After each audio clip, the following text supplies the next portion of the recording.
Hey again, guys. So on my last video, I showed some of my modern cards. And you know what? It's time to get back to my roots, baby. Love me some vintage. So, you know what I get excited about? Man, I get excited to show you guys some baseball cards.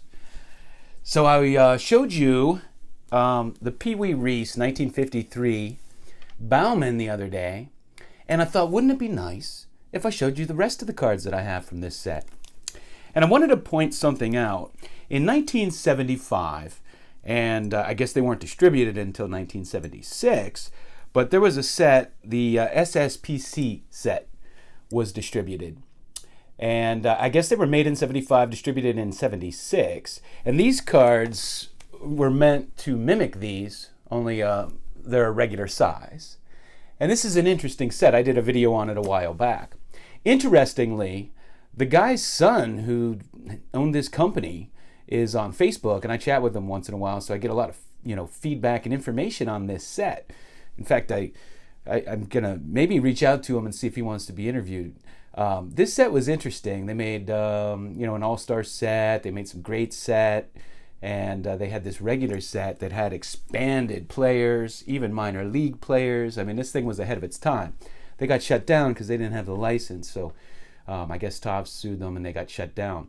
But what's interesting about this, and if you don't know, one of the guys that has like one of the greatest collections, I think, in the world is Keith Olbermann. He was a big baseball card collector. Well, when he was 17 years old, he wrote all the backs for these cards and took some of the photos. So that's pretty interesting. And so these really resemble the 53 Bowman. So that's just a side note. Now let's take another look at that beauty. Now I did just show this, so let me show you the rest of them. Here's my Mickey Mantle, and man, I just love this card. It's a really sharp one for the grade. No creases or anything. Beautiful, beautifully centered. You know, these cards could be found way off center. Roy Campanella, an amazing catcher, and I just love this card. Beautiful card. Here's a Duke Schneider. Ralph Kiner. Bob Feller. Gil Hodges. Enos Slaughter. Beautiful card here. Minnie Minoso. Carl Furillo. Bob Friend. And this is one of my favorite all-time baseball cards, and I just love it, and that's Joe Garagiola. Now, if you don't know this, he was childhood friends and grew up with Yogi Berra.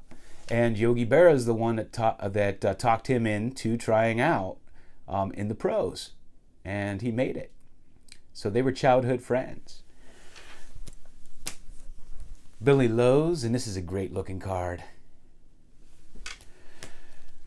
This is Nellie Fox. I actually won this. I didn't select this card. I did one of those breaks, vintage breaks or whatever. I used to partake in those. I started to partake in them, and man, I just never win anything good. This was the best one I got out of everything I participated in. I always get some comments or something.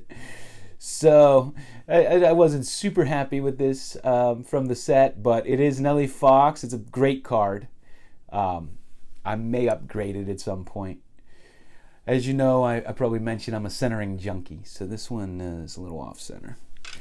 And then they had, that's the Bowman color, and then they had the black and whites too. And if you're not aware, the black and whites were a completely different set. And they didn't catch on, so I guess kids didn't buy these. They have their own checklist and everything. And so they're rare because I guess nobody bought them back in the day. So I have only two of them. One's the Johnny Sane. So these are pretty pricey, but they lack a lot of the Hall of Famers and the great players. So there's one, and then I have an Eddie Robinson, and Eddie Robinson was the last living player from the last Cleveland Indians team, if I'm not mistaken. So these are my 1953 Bowman cards. And man, waited a long time to get one of those. Got this a few years ago. I mean, it's just an amazing card. So I had to show it again. Like Campanella. Man, I love me some vintage baseball cards. Thanks for watching.